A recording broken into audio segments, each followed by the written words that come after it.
The following may contain offensive language, adult humor, and or content that some viewers may find offensive. The views and opinions expressed by any one speaker does not explicitly or necessarily reflect or represent those of Mark Radulich or W2M Network. Please listen with caution, or don't listen at all. TV party tonight! TV party tonight! We're firing up the TV party party tonight! Alright, alright, alright! Screens light up, brains shut down, talking trash about the best shows in town. No homework, no disguise, just hot takes on the studio line. Sit down, lock in, hit play, let the noise begin. Lock in another episode, another spin. No ratings, no mercy, no skipping the commercials of culture. TV party tonight. TV party tonight. Same screen, same fight, same damn podcast tonight. All right. Yes, sir, yes, sir, yes, sir. Ladies and gentlemen, boys and girls, children of all ages, you are listening to a Radulich Broadcasting premiere podcast, TV Party Tonight. And tonight, our favorite show is Sports Night, Season 2. But more important than that, listen up, my friends, because there it is. Woo! The man you've been waiting for. Meet my friend Gavin. To some, he's the boss, but really, he's just a soul power kind of guy who knows how to make it funky. Whenever he walks in, I got that feeling, woo, that things are about to get wild. He doesn't just walk, he moves like he's on a night train. If you're feeling down, he'll tell you to get up off of that thing. Get on with the good foot. Trust me, with Gavin around, I got you. I feel good. He's super bad. He's cold sweat, and he's definitely out of sight. Give it up for the one and only casual hero, Gavin Napier. Hardest How are working you man this in evening, Mark? podcasts. I am very good. You're the hardest working man in podcast tonight. That doesn't happen very often. Not anymore, anyway. It is weird the way my brain works, and I know you know that, but hear me out. I saw a skit on TikTok. Someone was doing James Brown, and I went, I need to now introduce somebody as James Brown. Here you are. I'll take it. So I'm also living in America. That is the one that it's weird. So I had ChatGPT, not ChatGPT, I Google Gemini write that for me because God knows I wasn't putting any effort into it. And it's the one song they left out that I had in my head. I wanted to be like, he's living in America. Get off of that thing. Gavin Napier. I think West Virginia still qualifies as America. But just barely. Barely. Barely. We did secede once. Did you? Well, we seceded from the Confederacy and joined the Union. That's how we became a state.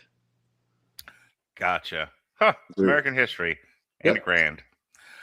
So, Gavin, when you last graced our screens, Jesse Starcher will be with us shortly, so you and I can just kibitz a minute. Had you on for season 1 of Sports Night, and I wanted to ask you, when you watched this the first time, did you... I don't remember if you had watched this contemporaneously or if you'd gone back and watched it. Did you go all the way straight through from season 1 to season 2, or was there a break in between? Just a heads up, there's probably going to be some chimes any second. I'll mute myself when that happens for everyone's sake. As you can see, I'm homeless because the closet that I once lived in, we're in the process of preparing a nursery and a space for a second child. So it's been taken over as storage. Yeah. So I'm happily homeless. But I'll spare everyone listening to the chimes in our living room clock. I caught Sports Night. 1 second. If you're going to come on this show and have random clocks go off, I insist they be cuckoo clocks. Unfortunately, it is not a cuckoo clock. I'm saying you should get some cuckoo clocks. I'll work on that for the next appearance. Thank you. Please continue. I caught Sports Night on Comedy Central probably a year or so after it had been canceled. I was attending school in Asheville, North Carolina, which was about 4 hours away from... I would have just let the chimes play. Just talk over the chimes. He's got me on finger hold. Oh, look at that. Musical chimes. About 4 hours away from where I lived, where I grew up. And the section of student housing that I was in was brand new. And I was the first student in student housing. Now, it wasn't a set of dorms like you would typically find on a college campus. Mm-hmm. The campus was a renovated lodge in the surrounding property. And student housing were a set of 4 cabins that had been divided into 2 dorms each, and each dorm could accommodate 2 people in that section of student housing. I was the only person in any of the 4 cabins, so had a TV and would just flip through looking for things to do out of boredom, and stumbled upon episode 2 of season 1, The Apology, and it hooked me. And I think at that time, Comedy Central was running them from like 9 o'clock to 11 o'clock at night during weekdays. So I watched them straight through in 4 episode blocks when they came on. And I enjoyed it. It was my first exposure to Aaron Sorkin. First exposure to Peter Krause, first exposure to Josh Charles, was familiar with Felicity Huffman, William H. Macy, certainly familiar with Robert Guillaume because I'm a child of the 80s and had seen both Soap and Benson. So it immediately reeled me in, and I really thought that the performance of Josh Charles during The Apology, particularly his monologue when he talks about his brother, was unique enough to a sitcom at the time this originally aired. You know, you go back to late 90s, early 2000s, there weren't a lot of sitcoms that were doing things like that. And it was unique. It was snappy banter, and everybody loved Sports Center at that point in cultural history. Sports Center was a fixture. Dan Patrick, Keith Olbermann, Stuart Scott, Rich Eisen, Scott Van Pelt. The catchphrases, you got up, you watched Sports Center, you went to work, you went to school, and you talked about the sports highlights. So the fact that it was also culturally adjacent and relevant to something that existed already in my field of interest just made it easier to watch and easier to get into. You and I were kibitzing before the show started tonight, and one of the things you noted was I had said that season 2 matured from season 1. It's less chatterboxy. It's less, not totally less. It still has some of this, but it's less statement, repeat, repeat of statement, clarify statement, repeat statement again, take statement for a walk, shoot it in the head, revive it, and then have it chase you into the river. There's less of that going on. I had said there was less of Josh Malina being the mouth of Sorkin. They toned him down considerably. There's more sports in season 2. There was a big complaint I had about season 1. Like, this didn't feel about this felt more like what The Office would become, and less what what this says in the namesake. What it says in the title, Sports Night. But the other thing, and you mentioned this, they got rid of the laugh track, and I would say that is a huge improvement on the show. They just let the thing be a workplace dramedy and stopped forcing sitcom structure on people. Yeah. And again, going back to the era in which it was created, a lot of people were experimenting with a lot of different formats on television. And there were a lot of new things, and some of them caught on and some of them didn't. I don't know that Sports Night would have ever taken hold in the prestige television era. It's certainly, I don't think it's going to hold up against Mad Men or Breaking Bad or Deadwood or Justified or what have you. But I do think that it would have stood a better chance had it come along 10 years later. I think people would have been a little more open to that style of dramedy, the 30-minute fast-paced dialogue. You've got a little bit of romance, you got a little bit of drama, you've got just enough levity to break it up. It's certainly not as dreary and mopey as 30-something was, but it's not truly a comedy like The Cosby Show or what have you. So I think it was kind of a victim of the era it was in, but it's also a really good snapshot of that era. Here's an even better comparison. It's not Murphy Brown. God, no, it's not. Like Murphy Brown was a hello, Jesse. Hey, Jesse, when are you sending me tracks for your Stiznarky? you have to stop the audacity of the mundane. in the middle of this podcast. You got to bring that up. Unbelievable. You had all day to respond to me, and you didn't. So I'm being a petty girl about it. Clearly, Gavin comes to a podcast to discuss something that he dearly loves, and you do this. You were late. You hadn't responded. I have a perfect album title. You know what's holding up the works at this point? You passive aggressive thing. You. All right. Hi. All right. How are you? Sorry, I'm late, guys. We couldn't find a safe spot quick enough, so I sat here for the last 5 minutes, sitting here watching him try to find a place to save. So it was finally done. I even gave him a 5-minute warning. So blame my kid. Oh, I will. I was finished with my kid at 8. I was finished with my kid at 8:15. Just saying. All right. We watched They Clone Tyrone tonight for tomorrow. Well, okay.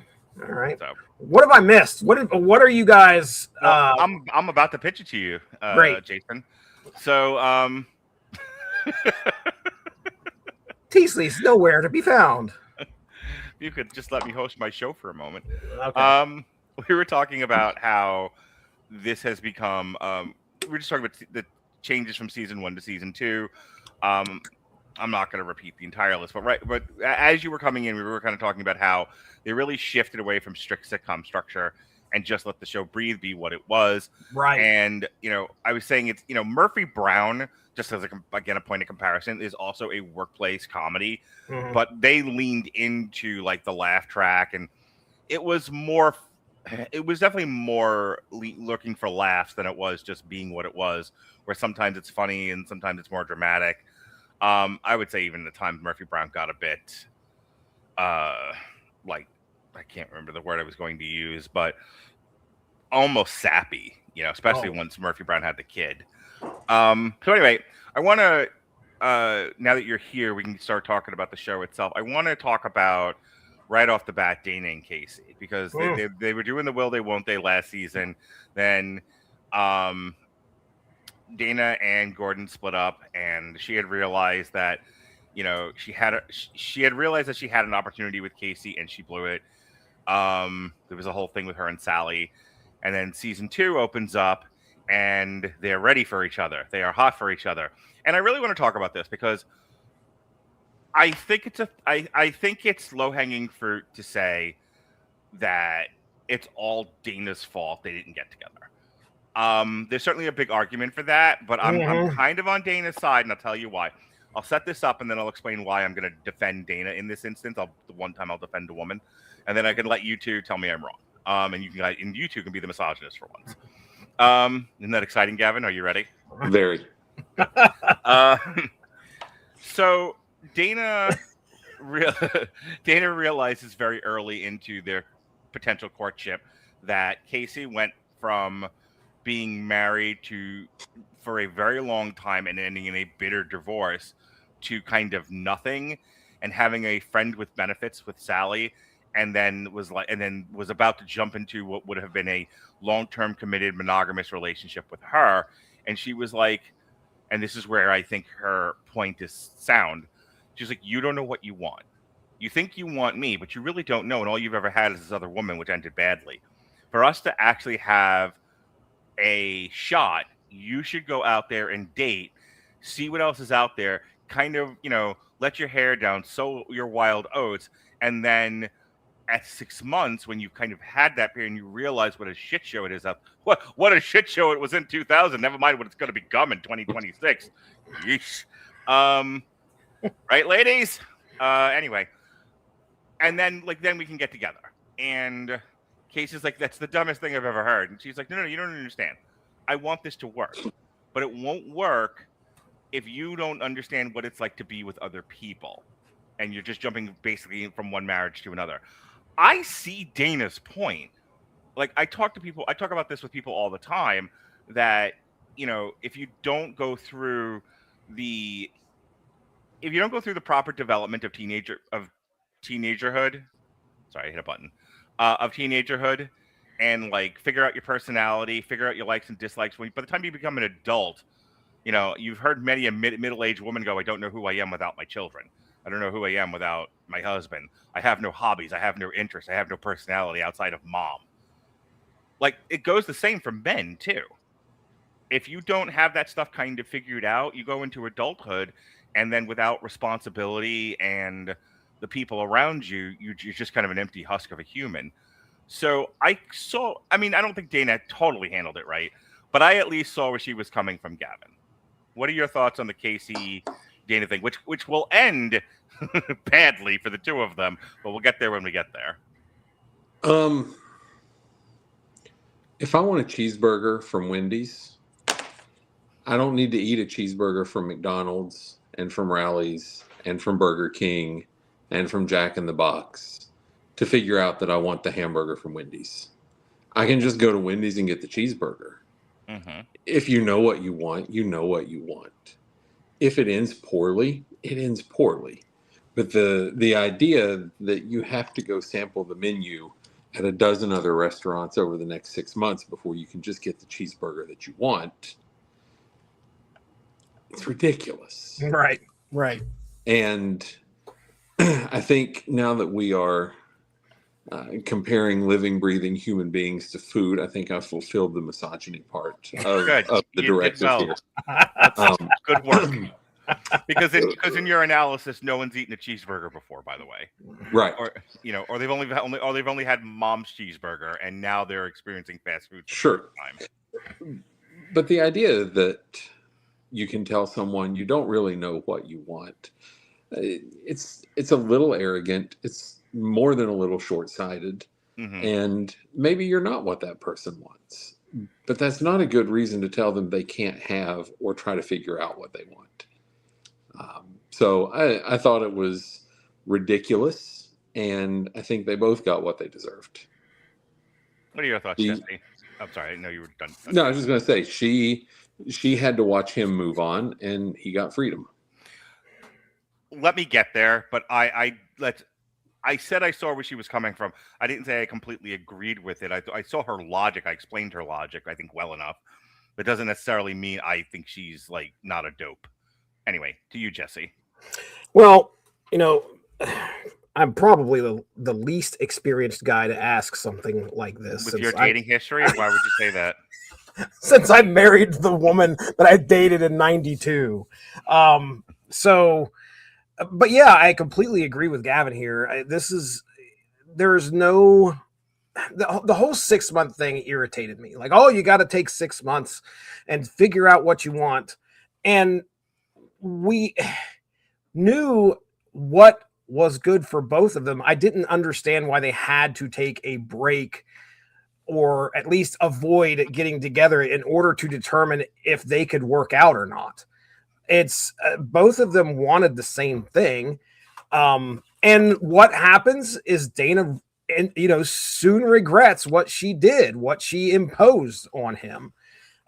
When he starts, he goes out on a date with Pixley, which is only person I've ever known named as Pixley.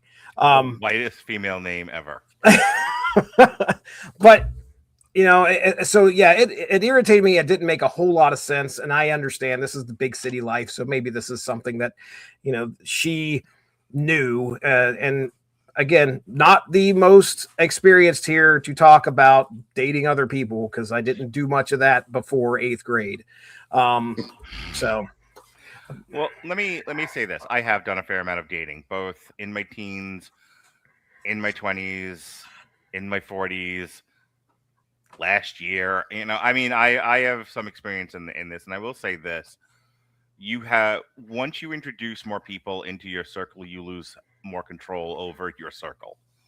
And telling him to go out and date a bunch of women so that he'll know for sure that Dana is who he wants. Gavin threw out the word arrogant, and I think I'm going to double down on that.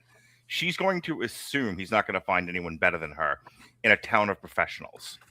in a town of smart, educated, talented, learned women or bimbos. The city's got both. And whatever, and so it's like, you don't know what you want. So go into that supermarket over there and you're going to realize you're not going to find what you want in there either. And you're going to come back to me. And it's like, no, there's way too many choices in the supermarket, continuing the food analogy. I will absolutely find something equal or a better value. You will incidentally make me realize that I do want something else besides you. I do want something better, and I'm gonna find it because I'm hot, I'm tall, I'm male, and I'm famous. It was like swing and a miss, pal. So while I saw where she was coming from, it ended about the way I thought it was going to end. I will say, just real quick, yeah. I did like how the show handled this. Mhm. Like, they didn't immediately like, okay, she regretted what happened and they are immediately a thing again. That feels like that didn't happen. It felt very realistic. No, in he my lost opinion. his patience with her, which is another thing. It was just, I always say, and maybe Gavin, you can speak on this, or maybe it pings your memory about the show in another way. I don't think it's the worst thing in the world for women to make men chase them, so long as eventually you slow down and let the man catch you. And she is juking, jiving, and zigging, zagging, and eventually he, as I say, men will eventually get tired of chasing and go after slower prey, and that's just the way it is. Like I mean, that's a law of nature kind of a thing. You're not going to keep chasing something that is perpetually out of reach, right, Gavin? It is, and well, I think that particular scenario is more than a little unrealistic. I can't imagine two adults having that conversation. I'm sure stranger conversations have been had, but it seems so off the wall to me. Hang on. You need to hang out more on the Metal Hammer of Doom and listen to some of the shit Cooper's been through. It has happened. Fair enough. But I will say, I think that the fallout from it was handled very realistically. Mm-hmm. Casey goes out and he has dates. She finds another object of her affection. The world moves on. And there's some tension in the workplace. Everybody calls them out on it. You got to move past it for the good of the dynamic of the show and the friend group and so on. I think that it was handled very realistically. And so while I do think that the entire concept was stupid, I think that the way that it was handled in totality was about as well as could be expected. I'm glad you brought up she finds another object of her affection, because you're talking about William H. Macy. Yes. His introduction to the show. So the setup here is that the show is third. Third is not good. Even in the third being behind ESPN and whichever the other one was, and Fox Sports, yeah. And they were like, it's still third. And at some point, either we're competitive or we're going away. And what I liked about season 2 was it made the business side of things something that I am, if you've ever watched an episode of Damn You Hollywood, something I'm very attuned to. That I believe in art for art's sake, but also if you're going to sell your art, art has to, make money. So the suits are coming in and they're like, we've given you free reign. We've tried to help you. You've ignored us. You're not making enough money and we have to make changes. So they bring in William H. Macy, and William H. Macy is there as a consultant, and he is going to help raise the ratings of the show. And he is sort of introduced initially as kind of a virus to the cast. His opening line of, I don't care if any of you work here. I'm being paid to do a job. I do it well, and I left my vacation early to do it, you fuckers. And, it's like yikes. I have to say, just as an aside, my girlfriend's been watching reruns of Shameless. So to like the whiplash of fucking William H. Macy and Shameless to this, I was like, oh, he's not a bum anymore. He's actually like an intimidating figure. I will say this, Gavin. I like the William H. Macy character. The bit where they tried to offer him Robert Guillaume's job and he's loyal to Robert Guillaume, and so he told him to go fuck himself. I thought it was great.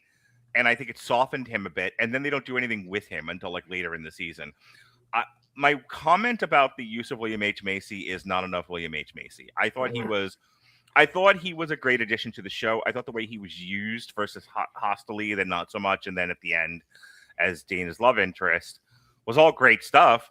But it's a 22 episode season, and I missed him for most of it. Mm-hmm. I'm a bad guest because I didn't research to see what else William H. Macy was doing at the time. Mm-hmm. Very distinct possibility he was also filming episodes of ER as Morgenstern, the chief of staff at County General. Mm-hmm. So I don't know what his film schedule looked like. I don't know what movies he was in at the time. Certainly a prolific actor, and I thought his delivery of the Sam character was top notch. He fit into the cast seamlessly. I really, as much as I enjoyed he and Dana playing off of each other, I also enjoyed his interactions with Josh Charles when Josh Charles was like, "Hey, let us in." He became a three-dimensional character very quickly, and a lot of that can be chalked up to William H. Macy and the talent that he has. But I also wonder, did he get pulled in because the marriage to Felicity Huffman was very new at the time? They'd only been married for a couple of years. Did they think, oh, this would be neat to work together? I don't know how he got introduced to the show. I don't know what else he had going on. But like I said, I really enjoyed his addition to the cast. And I'm like you, there were several times I thought, why isn't he here? Yeah, he disappears for a couple of episodes, and I'm just like, is he ever coming back? Did he succeed? What happened here? Go ahead. And then he comes back to tell you he's leaving. Yeah, yep. What a breath of fresh air. And I don't know if you guys mentioned this before I got on here, but this season seems a bit like I know we were talking about rapid fire dialogue a lot in season 1.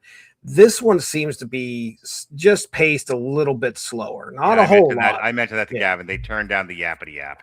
And William H. Macy, I felt like when he came and was on the screen, it was like he was almost immune to that.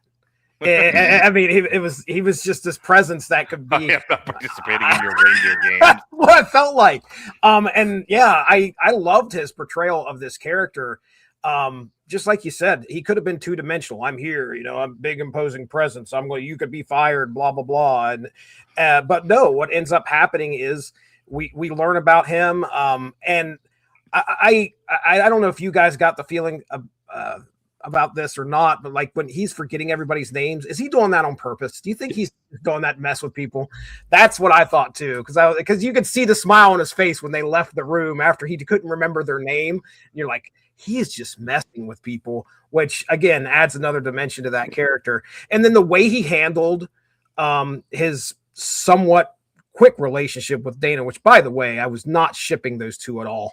Not at all. But, he ends up, it sounds like they're going to stay the night together, and he makes this adult decision to be like, no, this isn't going to happen, and leaves while she's pretty much involved in her work.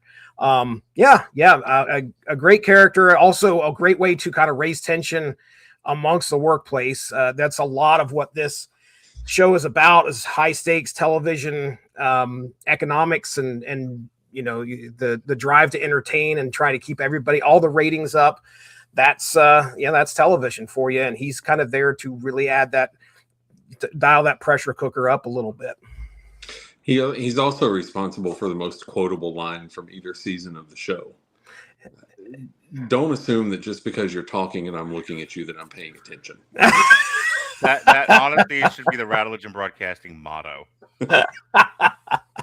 Jesse's fucking playing Snap. I'm watching football or basketball. It's the truth. That's the truth. So anyway, if we don't have anything else about William H. Macy, I'll move on to. I got to talk about Robert Guillaume here. He's a great actor, and he's doing the best he can. But you can tell he's having some difficulties in that role, and it was a little painful to watch him. I'm going to start with Jesse here. What did you think of Robert Guillaume this season? So I felt like the series was at least smart enough to address what was going on with him. And I mean, there was a lot of discussion about aging and mortality in when he's on screen. And I think one of the most emotional moments for me, I'm gonna leave the squids to Gavin, but there's a moment I think in that delivery where he's talking about how all of this stuff is going to happen when I'm gone, and he's starting to realize that he is going to, his days are numbered. And what's sad is the fact that unfortunately in real life his days are numbered, and it's sobering. Again, where we were at in season 1 with the laugh track and everything, here we are definitely going into drama territory here, which is great, and it's handled well, I think, in my opinion. I feel sorry for what the actor's going through, and I feel sorry for what Isaac has to endure here with everybody coming into his office every time and trying to bother him. But no, I mean, you feel for this character. Sorry, just a real quick interruption. Fucking Joshua Molino. What if I were to call you? Talk about scenes you couldn't do today. What does I forget? What he doesn't use the N word, but what he calls Sambo.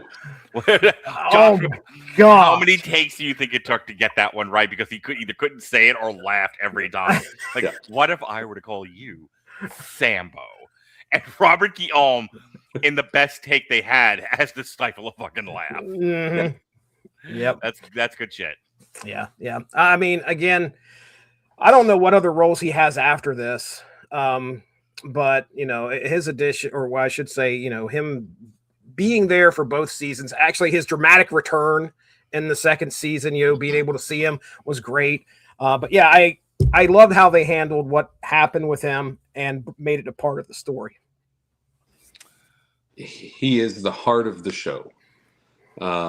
He grounds the show, and I think he in season 1 and largely in season 2, especially in the episodes when William H. Macy isn't there, he grounds the show. He lets the show breathe. He slows things down. He's a classically trained actor with decades of experience, and it shows. I think many of the most emotional moments in season 2 come from the character of Isaac Jaffe. Either intervening for his people with the network or discussing his own mortality. When Jeremy talks about having a bad day and he says, well, I can't dance with my wife. When Natalie has the breakdown over returning Jeremy's things, and he is the fatherly figure that is there to comfort and console her. Also, it was noticeable, but because they had addressed the stroke on the show, there were several episodes where they shot him directly from the side, so that the affected side of his face and his affected hand was not front and center on camera.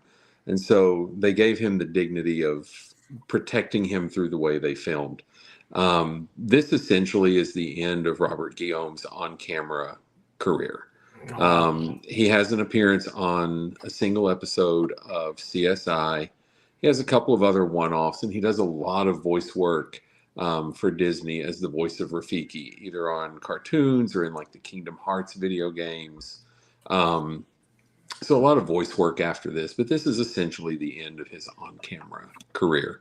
And it's certainly not an iconic role like his role of Benson. It won't be remembered like his character on Soap. But what a wonderful, grounding, understated performance on a show that, as we look back at it, had a cast that was way more loaded than we realized at the time. Yeah. He just looks in pain for a lot of it, and it's hard to watch.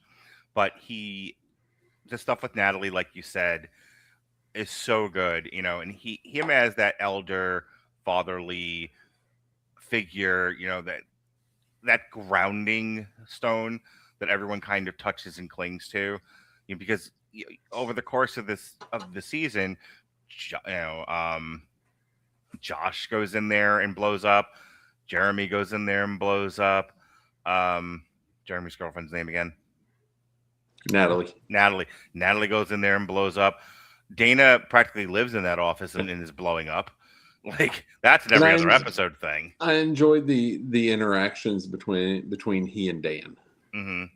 I thought that relationship came across on screen very, very well. Yeah, I mean, that while Casey was the popular one, mm-hmm. but Dan was Isaac's substitute son on the show.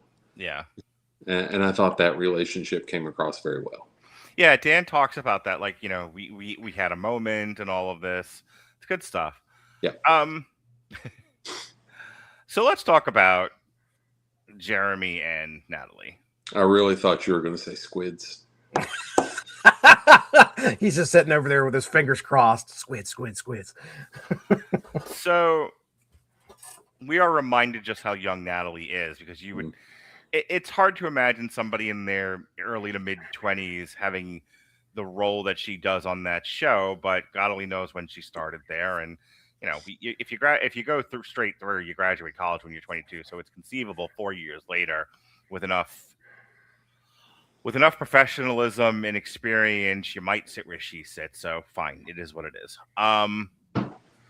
But there are times where you are reminded she is not a middle-aged woman. She is a young 20-some-odd-year-old woman.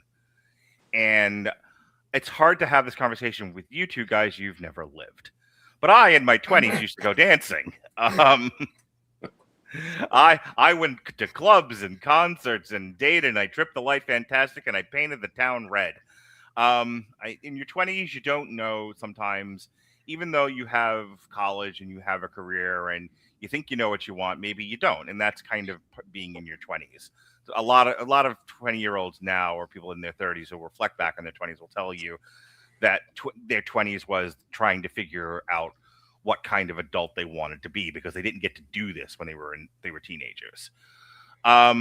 So this all comes to a head when Natalie gets on a list to go into some sort of club. And this is another one where I saw it from both sides, which is excellent writing on the show's part, because a lot of these storylines, a lot of these conflicts are, depending on how much life you've lived, you can see it from both characters' points of view. So Natalie's like, I'm in my 20s, I'm young, I want to go experience stuff and make bad decisions every once in a while. This is the time to do that. I'm not going to get to do it forever. And then there's Jeremy, and I see where she's coming from. And then there's Jeremy, who's like, I know who I am. I know what I like, and I know what I don't like. And I may not know art, but I know what I like. And if I go there, I'm not going to like these people. They're not going to like me. We're going to have a bad time. I'm going to ruin your good time. Why are you bothering to bring me to this? Just go have fun. Go without me. Or here's the thought: don't be a whore and just come home and hang out with me. There's lots of choices here. You have agency. What a concept. And she's like, no, I'm young. Now's the time to be such things. And he's like, and this is a great line. This is my second favorite line of the entire season, besides, I don't care if any of you work here. It tells you a lot about me. There's a lot of things I don't like about you. I love you. I want to be in this relationship, but there's a lot of things I don't like about you. Here. And because she is Natalie and she is woman, she says back to him, there's a lot of things I don't like about you too. He was like, terrific. What you going to do about it, bitch? And so they break up. That's how I remember that in my mind. And then the rest of the season, Jeremy is like, and when I'm saying a lot so that we can talk about a variety of things here, you don't have to wait for me to break in to introduce it. Jeremy goes to a bar. And this is Jesse's favorite scene in the whole season. I know it is because he sent me pictures of it. Jeremy goes to a bar, and a nice woman talks to him. And as it turns out, she's an adult film actress. And he is like, well, I like whores. However, I'm an intellectual and a professional and a bit of a knob. I shouldn't like whores. It's beneath me. Whatever shall I do? Let me handle this every bad way possible. And she, of the most understanding adult film actress types, just an absolute Herculean carrier of emotional labor for this doofus, gives him chance after chance, and he blows every single one of them. He is Casey at the bat, just letting them all go over the plate and swinging at nothing.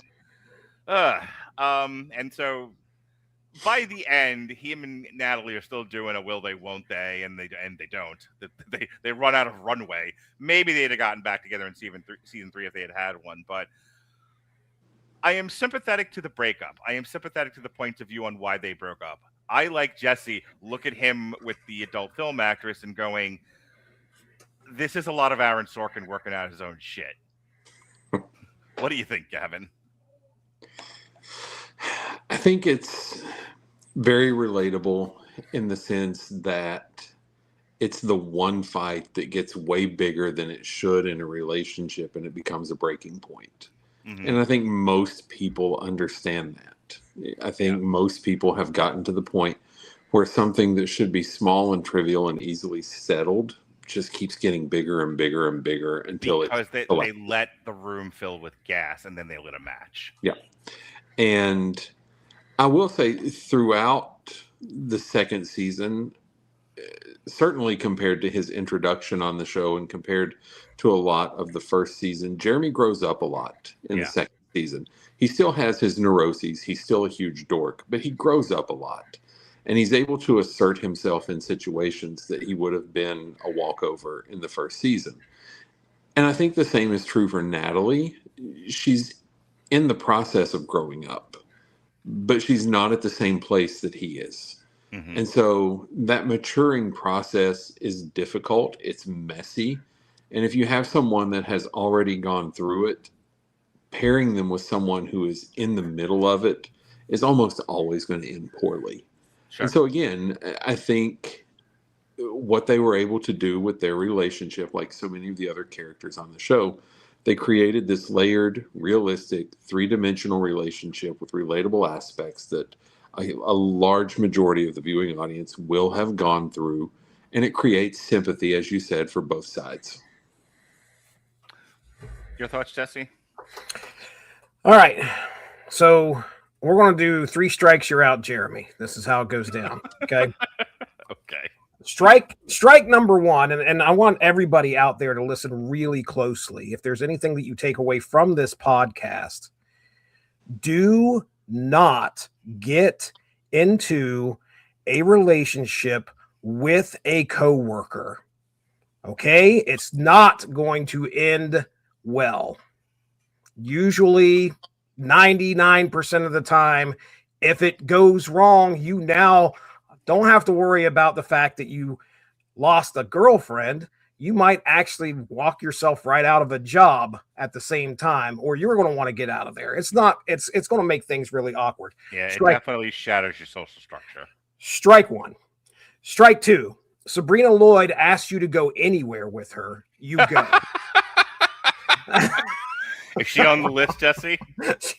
She is on the list. Right there next to the singer Lacuna Coil? Yes, indeed. Right there. Okay.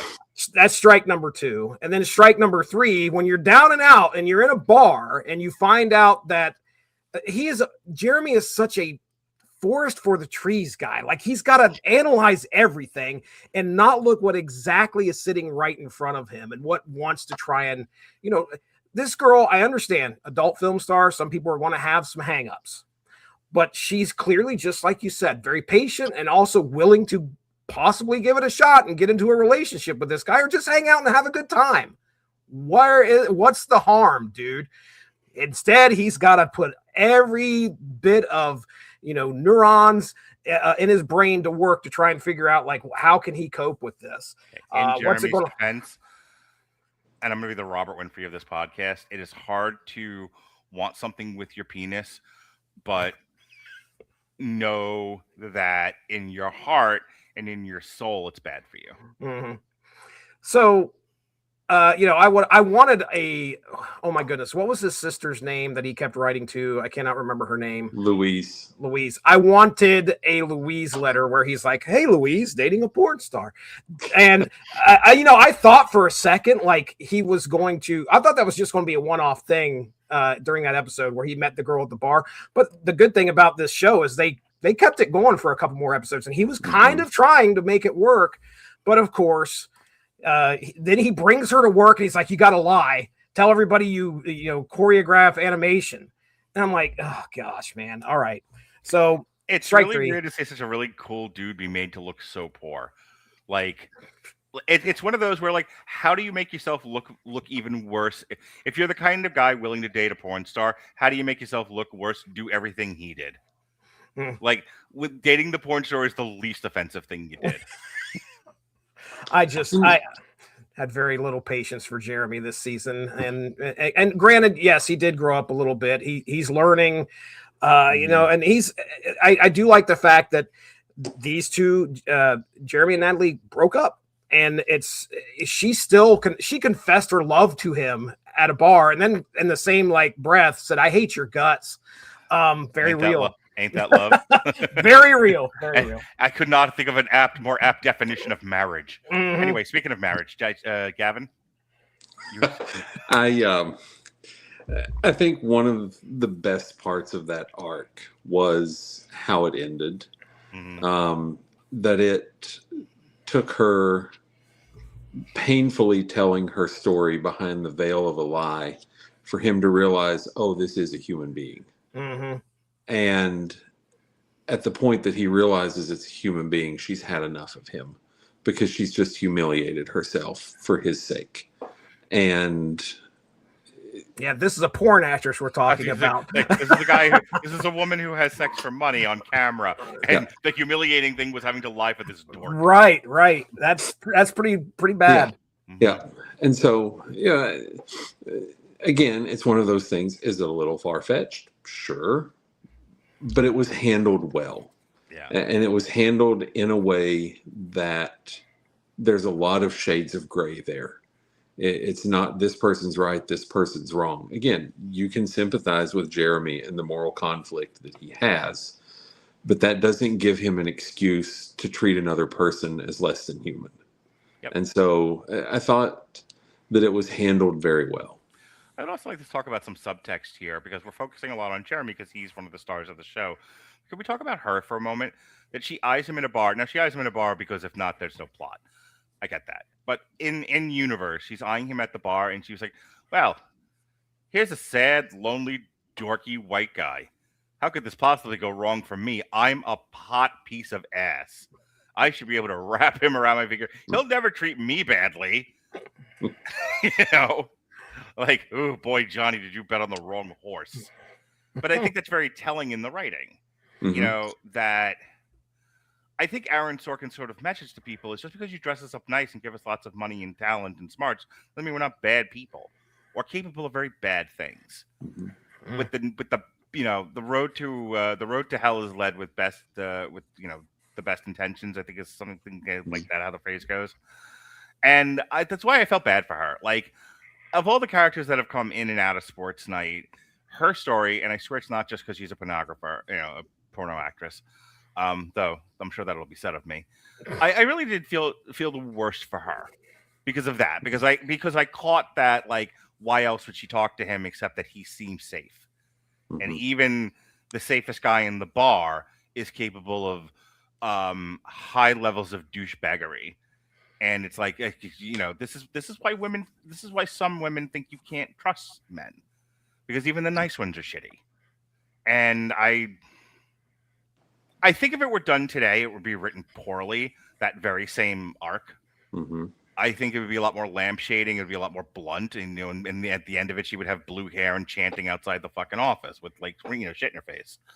But yeah, like I said, I thought it was going to be a punchline for that one show. Yeah, and it you know, ends up being a relationship. And so yeah, I think because I am conditioned to what I've seen today, that's why I thought that would happen. Yep. All right. But saving it to talk about last, but I want to go over to Gavin, and I'll have you lead the discussion here. Talk to me about Dan this season. Because Dan goes to therapy. Dan talks about a lot of things. The therapist says the therapist is. They don't write therapists very well. They wrote her excellently. Yeah. And I saw my way of dealing with people therapeutically in this woman when they're having a casual conversation, and she just stops and goes, "Why doesn't your father like you?" Yeah, punch him right in the fucking solar plexus. Make him talk. Love it. Oh my God, I took my pants off when I saw that. I was excited. So anyway, your thoughts, sir, on Dan in his entire season-long arc. Yeah, I thought Dan was the star of the show. Yeah. I thought Josh Charles was excellent in this, and the amount of growth his character goes through from start to finish is really a perfect example of how to write a season-long character arc from the golden age of television, where seasons were more than 10 episodes long, and you had to fill things, you had to stretch things and let things breathe and develop slowly. And we see the neuroses of Dan laid bare for the world to see. We see him project. We see him try to cover up and hide behind false bravado. We see him lash out at the people closest to him. We see him be very raw and vulnerable with Casey, saying, "Hey, is it okay if I just come in and sit down? I'm not going to be funny." And then we see at the end, he's comfortable with who he is. He can turn down the one person that disrupts his world. One of the last shots of the show is him tearing up her card with the number on it. And to see that growth, to even see the fracturing of the relationship between he and Casey, and acknowledging that there's work to do to put it back together. I just really, really an excellent job of letting one character shine and carry the load for the show on his back. And to this day, Josh Charles is one of my favorite actors. Like he's not the Chris Pratt leading man in a lot of stuff, but he turns in good performances no matter what he's in. And I always come back to Sports Night and I think, man, that's the first place I saw this guy, and I love the character. Jess, your thoughts on how season 2 treated Josh from Soup to Nuts? Yeah, I mean, a lot of what I took away from his arc was, watching him become insecure. I think and then dealing with that in the moment and trying to put off that he isn't.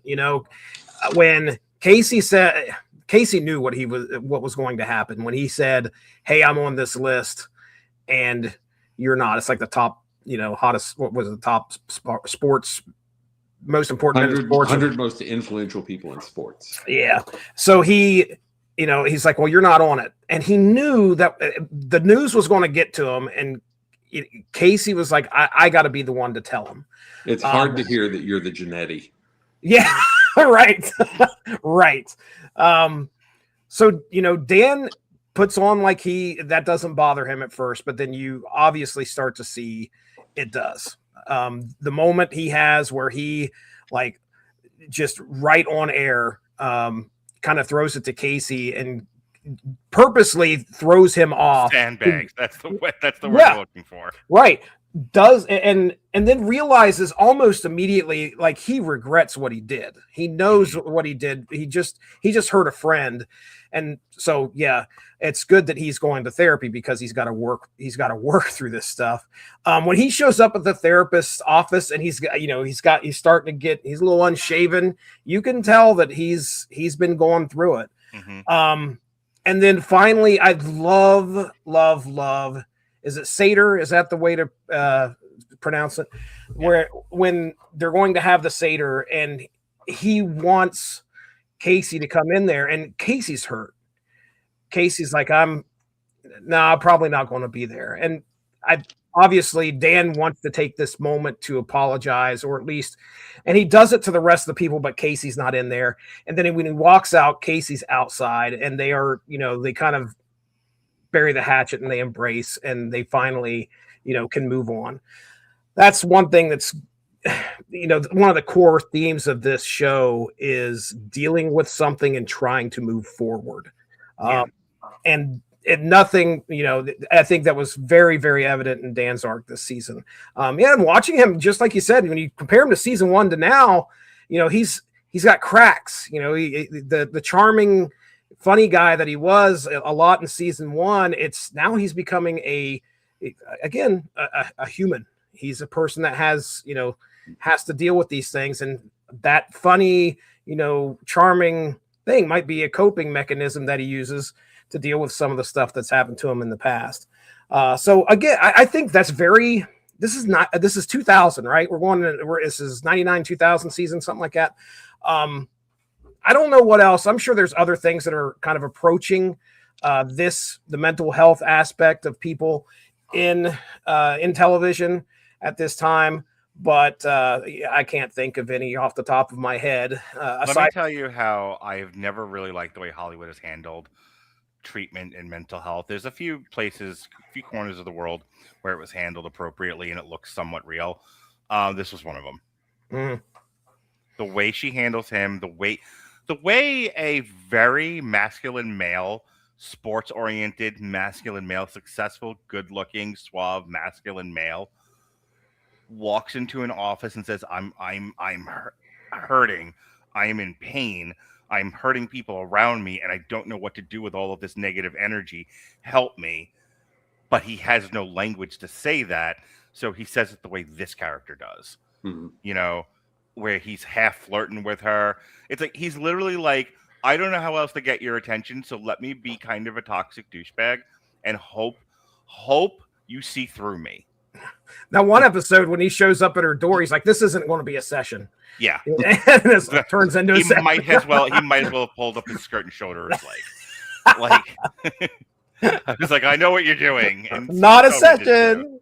Yeah, sure it's not. And even that episode, I think, really shows the difference between season 1 and season 2.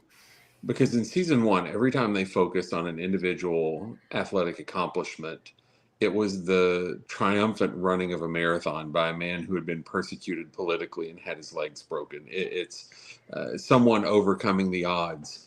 And in season 2, yeah, the guy jumps and breaks the record, and then it's immediately taken from him. Mm-hmm. It's not all happy endings. And so even something as simple as that episode where you're led to believe, oh, we're going to get this nice, neat resolution where this guy at the end of his career finally hits his goal, and then it's taken from him. Mm-hmm. He's the world record holder for 5 minutes. Yeah. Yep. Yeah, I want to talk about something else somewhat attached to that, but I want to talk about something else first. Keep going. No, go right ahead. It's Dana and her brother. Steroids.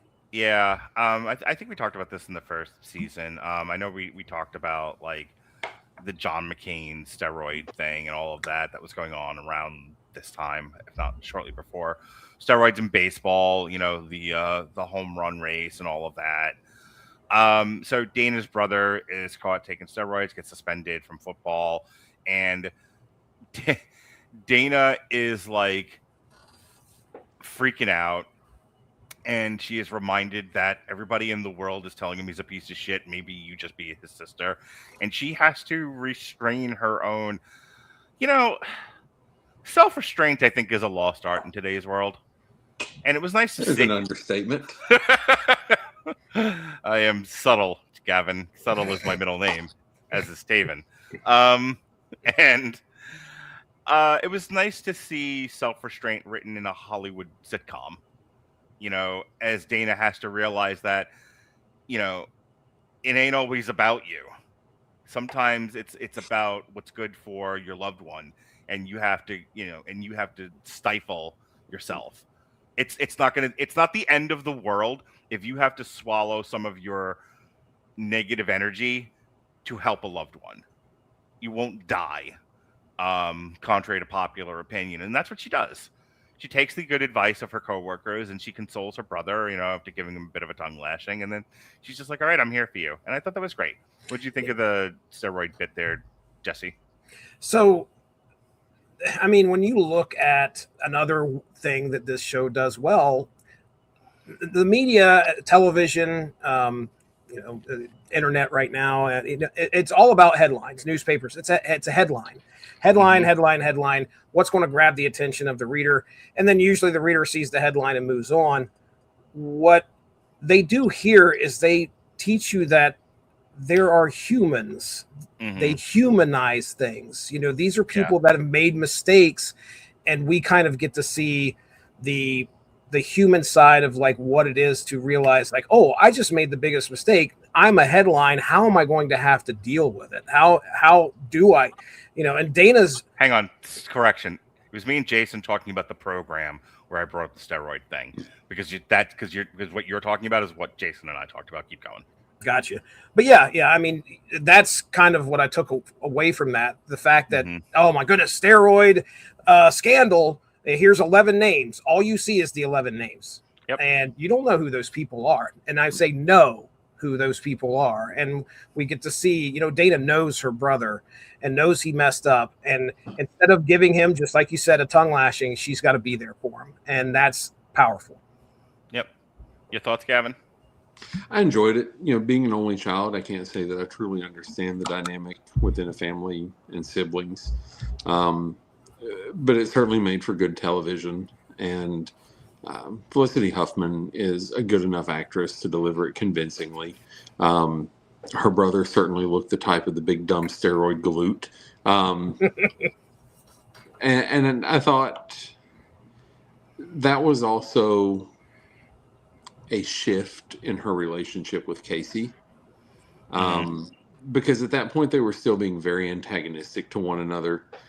She didn't want to hear what he had to say. She was jealous. And for him to just give her very practical advice that she ended up taking, their relationship softens once again from that point forward. And it's not a romantic relationship at that point, but they're able to be human to one another again. And so I think, even going back to something that Jesse said about Josh Molina, the character of Jeremy, dating someone at work, how it shatters your social structure. They touched on that with him being excluded from the game. And having to wander through awkwardly and having the conversation with Dan and Casey where Dan said, look, we'll get through this, but right now it's going to suck. And I think we end that episode where he's just sitting on the couch and they're out playing the game and he knows all the answers, but he can't play. And then, oh man, that was rough. Personal hell. Yeah, it's bad. It's bad. So, I think the scenes like the one with Dana's brother and scenes like that show that Sorkin definitely understands character development. He understands relationships and how to write them in a relatable way that hits you in the emotional spots that he wants to hit them. And it's disappointing that West Wing took so much of his attention away from this, that Sports Night kind of stumbled to the finish line and never got to season 3. But also, the West Wing becomes a juggernaut that is his golden ticket in Hollywood and means he can do anything he wants for the rest of his career. So I get it. But yeah, really well done scene, really well done dynamic between Dana and her brother. Last thing I want to bring up from this show is how it ends. Greg Clarkson, I believe his name is, the actor from the Marvel movies. Clark Gregg, sorry. He starts with some showing questionable sideburns. Yes, indeed. He starts showing up towards the end, and as it turns out, he's thank God this was 20 some odd years ago where we somewhat had a tolerance for billionaires. And they could conceivably be decent people. And Google was not at everyone's fingertips to immediately find out everything about him. Yeah, he was on what island now? Oh, we know what you did. So yeah, he's there, and the whole thing is Sports Night may be going away. It may be the company may be sold, yada yada yada, and he's gonna come in and buy it. He's gonna save the show.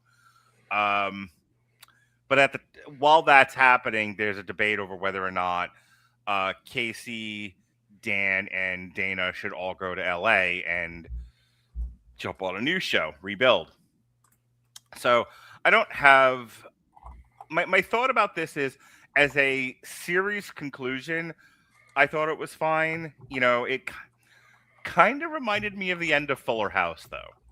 Like, here's the thing.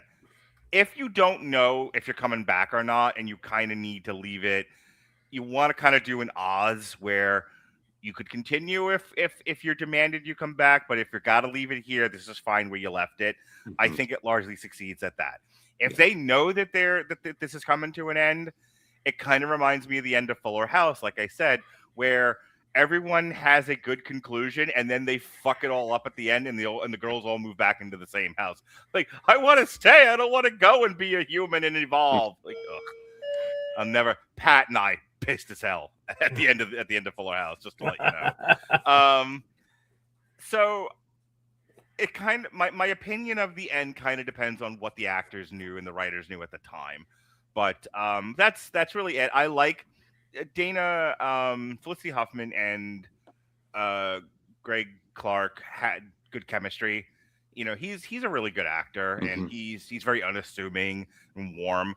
So a lot of that made a lot of sense to me, and I liked it. Jesse, your thoughts? I was so hoping that like Clark Gregg's character was going to be God. Like I don't know. Morgan Freeman. I don't know if it was Quantum Leap or something that made me like, oh man, this guy's just going to be kind of sitting there at the table, and this is how we're going to end things, and God is going to kind of, just come down, and she's going to interact with God, and then she'll go back in anyway. Not the case. He ends up being a billionaire, and he's the guy that buys the network. He's kind of God then. Yeah. Well, all right. You got enough money, you can do whatever you want. Clearly, there is. I mean, I agree with you. I think if we're going to end it, this is. I was fine with it. I was fine with them. Everybody's safe.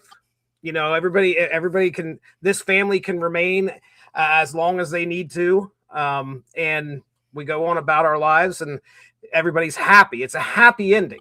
It's which is not. Do you remember how Night Court ended? Night Everyone Court left. Night Court went on ended. to go do other shit. Yes, they did until they brought it back again. Just recently. I don't know if you watched any of the new ones, but Dan Fielding still an attorney, which is bullshit because he went to go follow Marky Post. Yeah. Well, everyone left. Everyone left at the end of Cheers, if you'll remember. Great. That's Sam sad. stayed in the bar. Sam stayed in the bar, but everyone else is gone. That is sad. That's life. That is the way. Look, when the Rattle Legend Broadcasting Network ends, I hope you all go somewhere. I am the last man standing, and I blow it up behind me when I walk away. Pushes a button. Yes. Nice. That's all I had on the final one. Gavin, I'm going to give you the final word here, and then I'll chuck it back to Jesse for last licks.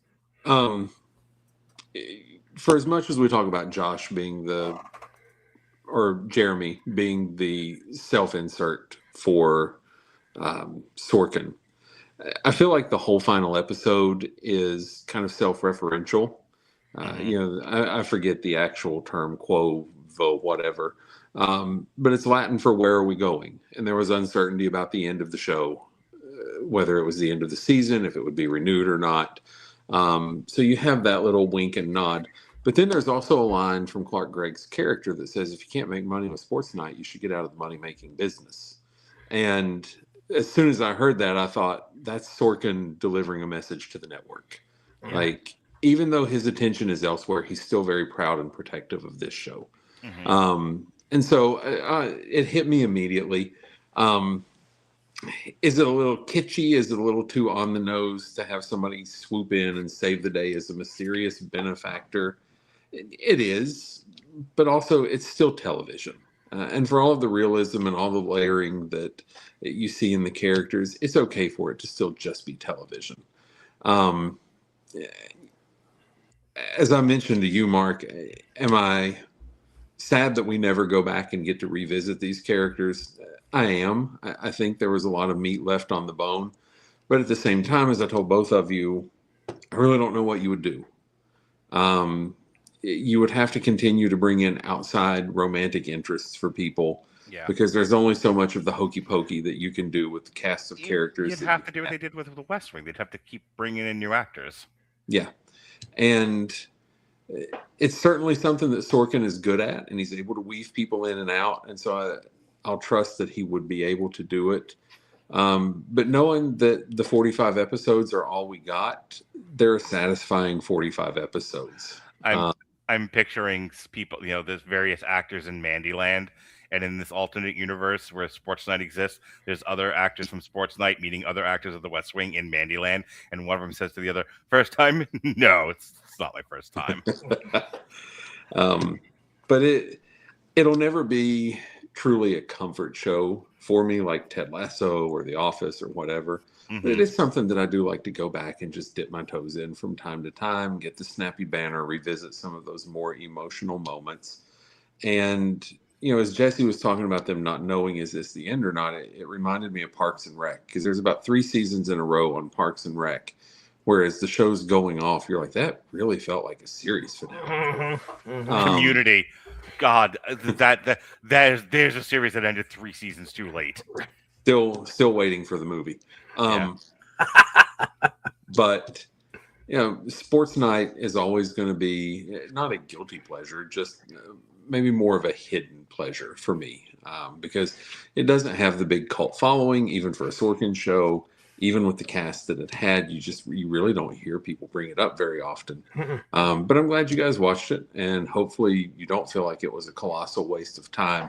I do genuinely, Mark, I need to know when the episode will be that we will talk about the bioengineered space squids that go beneath the icy surface of the planet to harvest minerals in space. Europa. Okay. When I was a kid, Mike Tyson was the master and the ruler of the world. HBO laid out a grand 2-3 hour block so that we could watch Mike Tyson show everyone why he was the king of boxing. And then they had to scramble as Mike Tyson would knock some poor ass motherfucker out in the first round. Seconds into the first round, even. Mike Tyson would hit a poor man. His soul would leave and go to heaven on wings and a halo.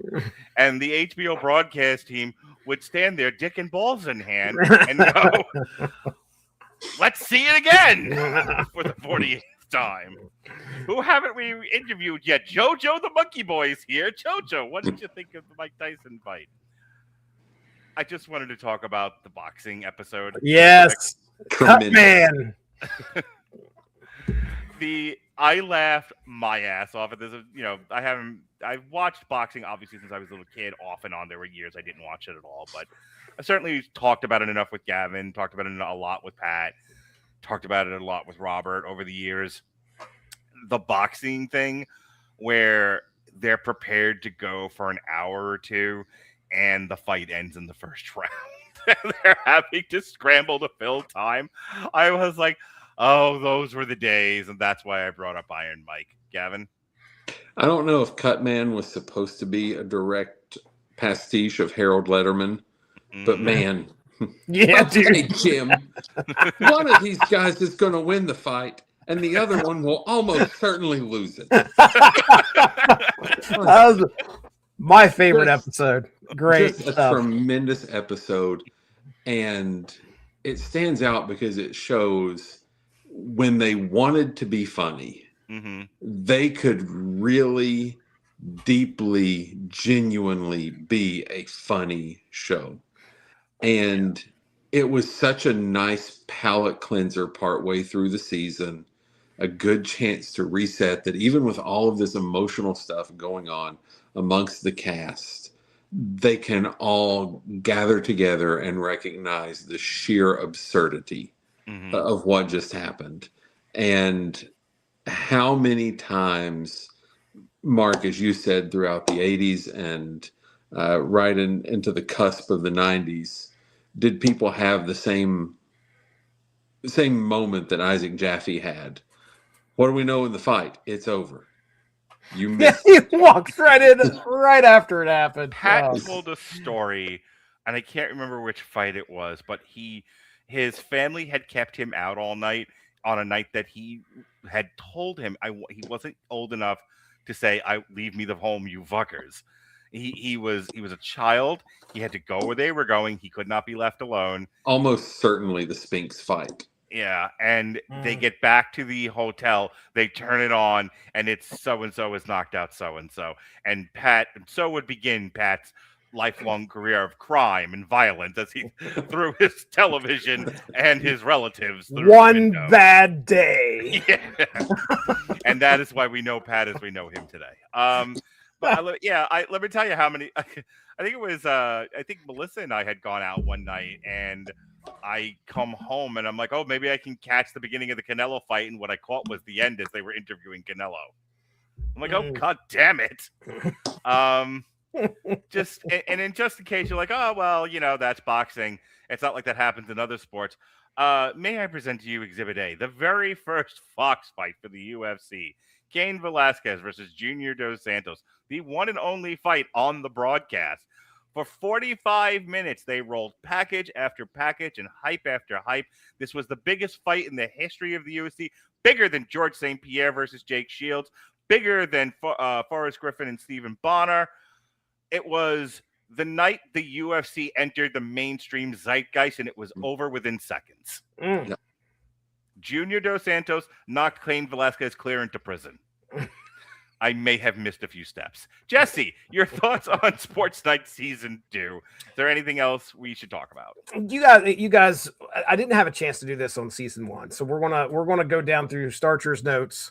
Okay. And we're gonna take 5 minutes, and I'll just read off my favorite part of each episode. Sound good? All right. Sure. Episode 1. All right. Dan hates soccer. Okay. Episode 2. Episode 2. My gosh, Dana's biker outfit. Oh yeah, Nazi. Episode 3 was a more serious one. This, I think, I could see the cracks that are happening in Dan here. That the network has notes. They're working to fire Isaac. It seems like it's scary. Episode 4. This is where Dana takes her underwear off at a date, and this is a thing, which I had no idea this happens. Okay. All Made right. total sense to me. Sure. Episode 5, I have listed down here a KY test, because this is the Y2K stuff that's going on, but somebody gets it mixed up and thought he said a KY test. By the way, I appreciate the little stuff that doesn't make this show evergreen, such as the Y2K episode. Episode 6, why weren't we recording? That's what I wrote down here for that one. Then we have episode 7. Again, this was pretty, this was a pretty serious episode, but I wrote down here, Dan cannot talk to women for some reason. Episode 8, I've got this listed as the Christmas episode. We have the athlete of the millennium, but this is the moment where Isaac gets a cheese grater, which was really great because he takes it and sets it on that. Whole thing annoyed the piss out of me. You didn't like it? I got it. It's not that I didn't like it. It's Casey going, I just want to buy you the best gift ever. And I'm like, the best gift ever is your attention and grace and love, Casey. Has everyone forgotten the spirit of Christmas? But that, to me, that also showed the difference in the relationship that Isaac had with Casey and with Dan. Yeah. Mm-hmm. Yeah. Episode 9, I've got Isaac tells Jeremy he didn't win the award. That was, poor Jeremy. Yeah. Episode 10, Pixley's still around, apparently. Pixley is at the bar and runs into Casey here. Let's see what else we got. Episode 11, Dan's dad. Not only, so this was that whole boxing episode. Mm-hmm. It had all that, plus we get to meet Dan's dad, who is, it's hard to impress that guy, apparently. I'm double parked. Episode 12, William H. Macy is back at that point. Episode 13, one of my favorite moments in here was, I think somebody had mentioned the war on full words. So, how there was a lot of abbreviations and stuff like that were going on. I've noticed that a lot. Like everything's sus now. Can't say suspect. We can't, it's a war on syllables is what it is. I have a rule in my house, and I hope Gavin will have a rule in his house when his children are older, and that is no internet stuff. No internet stuff. No, you are not allowed to say internet stuff in my house. My son has used some internet slang, and I have told him, if you're going to continue to talk that way, I will tie you to a tree outside like the dog you are. And he was like, yes, Father, I understand. We use full words in this house. Full. What? It goes 1, 2, 3, 4, 5, 8. Right? All right. Episode 14. This is where I specifically talked about earlier. You should not have a relationship with somebody that's at your workplace. Episode 15, Jeremy was not invited. A lot of this stuff we've already talked about. Episode 16, Jeremy sits down at the computer and we get to hear the AOL. Welcome. Welcome. You've got mail. Yep. Hello and welcome to Movie Phone. Then we have some bets going on during draft day in episode 17, which is pretty interesting. Episode 18, Jeremy trying to get fired. We talked about that. Episode 19. What if I call you Sambo? And you could feel Joshua Molina try to jump out the window during that scene. Episode 19, what a better villain to kind of put into this series than John Delancey playing the upper level, like CEO or whatever he was, CFO or something like that. He's a great actor. I love him, and he's so good in that scene. Yeah. Like it was also really neat to see a very young Tim DeKay on there, who would go on to be one of the leads on White Collar with Matt Bomer. I to throw this out there, like, I know the culture right now is very anti-corporate, anti-billionaire, establishment. But let me tell you, it takes a special kind of writing to make me sympathize with the corporate guy. Like, I'm sitting there in the office with, sitting there like I'm there. I'm watching that scene between him and Dana, and I can see both of their points of view. And like I'm kind of sympathetic to him, to where it's like, this is a place of business. Stop screaming, you harpy. And then as we get into these last, I think 3 episodes here. So I have episode 20. This was really powerful. I think this, struck a lot of emotions in me. Isaac worried about his grandson being scared of him. That's sad. I mean, it was again, a very human thing. Episode 21, we get a John Rocker joke. Again, of the time.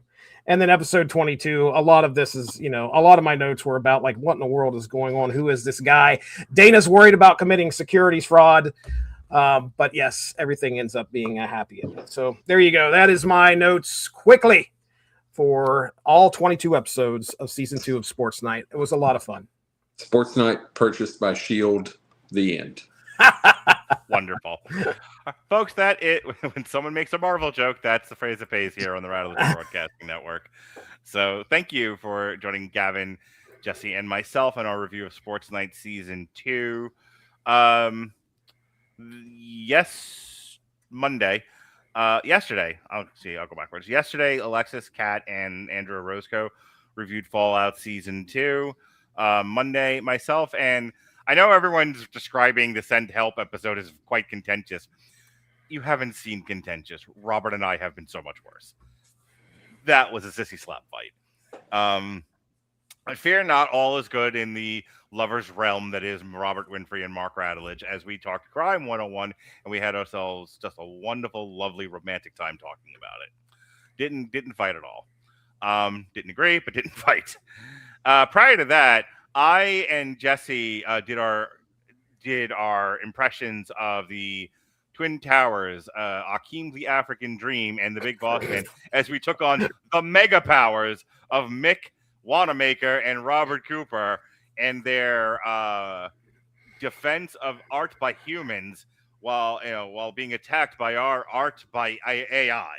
Mm-hmm. As I conducted a 2-hour torture conversation over all of my Fra Diablo AI created music, which I love, and I think everyone should listen to. And it makes me sad that it's not more supported by my friends and family. Would you like to give your impressions of that conversation, Jesse?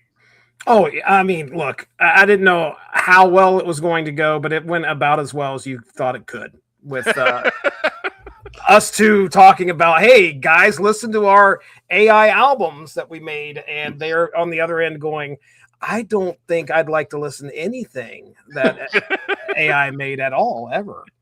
So. Yeah, I absolutely abused my friends in that episode. Mick actually was fine. Mick said what Mick said, and she's entitled to her opinion. Robert Cooper got visibly ill by the end of that 2 hours.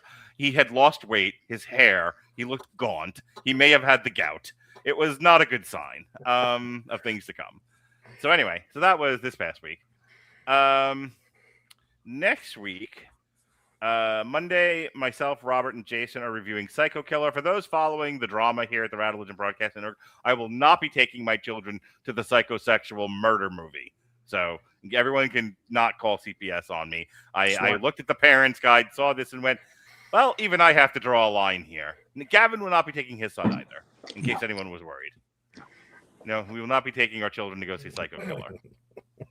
So, a week from tonight, myself and Jesse return to the AI Slops studio, to where we will compress the BoJack Horseman review into a depressive Johnny Cash-esque song. Yeah. A week from tomorrow, we conclude our Black History Month show. Well, actually, tomorrow, Jason and I are talking the Book of Clarence, the American Society of Magical Negroes, which I love. I think it's great. And They Clone Tyrone, which was also very good. And then a week from tomorrow, we kind of close out Black History Month with a Denzel Washington focus, Glory, Mo Better Blues, and John Q. And then Saturday, we really close out Black History Month by looking at Robert Townsend, Hollywood Shuffle, The Meteor Man, and The Five Heartbeats. Gavin will be back later this year to talk Justified. What was the subtitle to that show? City Primeval. Yes. We're going to talk Justified, City Primeval, and we'll bring Gavin back. It'll annoy his wife. It'll be fantastic. There will be pie in Punch. Jesse, tell us about the comic books you've read lately. Oh, well, watch out for a very... this is probably going to be a few weeks, but we had a discussion on Monday about Astro City, Volume 1, first 6 issues and the half issue, and it is some of the most, very well-written comic books from 1995. Kurt Busiek coming in with some really, really great storytelling. So that'll be probably showing up in a few weeks. So keep an eye out for that. That's Unspoken Issues. And then the Source Material Comics podcast itself, I think this past Monday, was myself and Mark Radlich. Bullshit. It was mostly Jesse, and I talked for 2 minutes after you. Is this the one where I put my notes in later? This is the 15-minute episode of which I talked for 2. I had to go in and be like, you know what? I don't think I actually met the guidelines of trying to at least get a 22-minute episode in. Couldn't get it. So I added some extra stuff at the beginning. But anyway. He added 13 of the 15 minutes. Grant Morrison doing Joe the Barbarian. Don't worry, you're going to get your chance to talk in a couple weeks when we discuss Nameless. Oh, good. And that is, I think, a 45-minute show. So we tear that thing to pieces. And then, of course, me and Evan Bevins get together and we talk Marvel Snap. So if you're interested, check out the Snap Material podcast. We drop about 3 or 4 episodes a month. Yeah, we're looking forward to the next season, see what's going to be happening there. And with that being said, that is all I got. Gavin, thank you for joining us. Jesse, always a pleasure. Be well, be safe, and behave.